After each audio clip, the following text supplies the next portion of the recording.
celebrity?" the co-pilot asked. "It's a surprise. I'll brief both of you later." "What's a surprise?" A deep male voice filled her left ear as Annette turned to find Ken Wolfe standing in the cockpit door.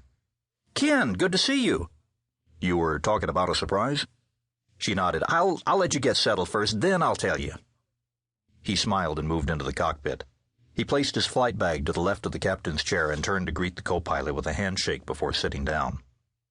Ken Wolfe let his eyes move with practiced familiarity around the cockpit as he completed the mental transition to airline captain, his mind focused exclusively on the task of orchestrating an airline flight.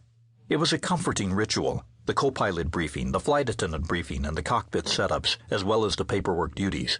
Even the presence of a malcontent businessman and coach, as reported by Annette, had an element of comfort about it, a business-as-usual veneer.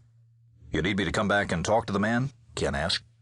"No, but something tells me our long-suffering passenger will feel even more deprived if he doesn't succeed in having a really bad day.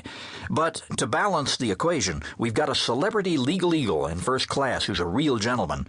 That's the surprise." The captain looked puzzled. "I'm sorry, who are you talking about?" "Well," Annette stretched the word as she handed the man's business card to the captain as if it were a trophy. Ken smiled at her before looking down at the gold seal which adorned the upper left-hand corner of the card.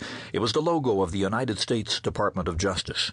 His eyes moved to the clear black type in the middle of the card. He blinked and looked again. "Rudolph Bostich," it said. "I read earlier this week," Annette was saying, "that he's the front-runner for Attorney General. The President is supposed to be submitting his name to Congress this week." She watched the captain for a few seconds, puzzled at his silence. "You okay, Ken?"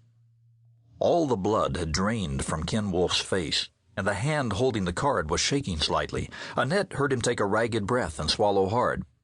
"I'm okay, Annette, just a scratch in the throat," he said in a strained monotone. "Where is Mr. Bostich?" "He's in seat 1A, Ken. Should I relay a message or something?" "No." Wolfe shook his head a little too vigorously, his response too sharp as he handed back the business card, as if it were a spider. "No, please don't." Ken suddenly threw off his seatbelt and lunged toward her, questioning through tight lips. "Anyone in there?" with a quick gesture toward the lavatory, located just behind the cockpit. Annette glanced at the lavatory door in confusion. It's empty," she managed, but he was already brushing past her to slip inside, his face a pasty white, his eyes vacant. She heard the lock slide into place, followed immediately by the sound of vomiting. Colorado Springs International Airport, 9:44 a.m.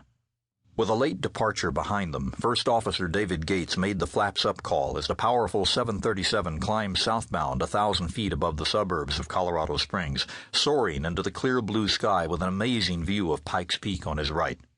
"Roger, flaps up," Ken Wolfe repeated. "I'm setting speed 210 knots and level change." Even his voice sounded different now. Not exactly carefree, but calm and collected, where he'd sounded haunted and distracted just minutes before. Why? Just because a national figure had come on board? David thought about the captain's sudden trip to the lav just before pushback. Departure time had come and gone, but the captain had remained inside. David had left his seat then and tapped on the lavatory door to ask if everything was all right, but the captain's pained voice from within had been frightening, more of an agonized whine than a voice. David was prepared to alert crew scheduling when the lav door opened suddenly, and Ken Wolfe emerged, looking strangely fit and serene. He'd smiled at his co-pilot then and slipped back into the left seat, as if nothing had happened. "Are you okay, Captain?" David had asked. "I feel better now, David. Better than I've felt in years." "Well, good. I was beginning to get worried." "Sometimes," Ken began, "God gives us strange and wonderful opportunities, don't you think, David?" The voice of the Denver Center controller cut into David's thoughts.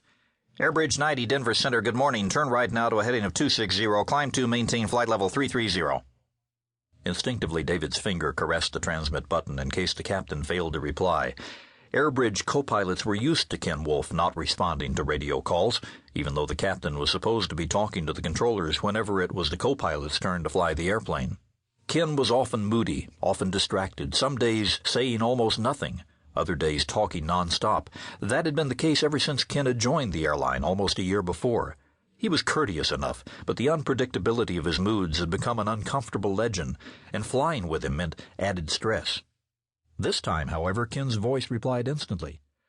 "Okay, Denver, heading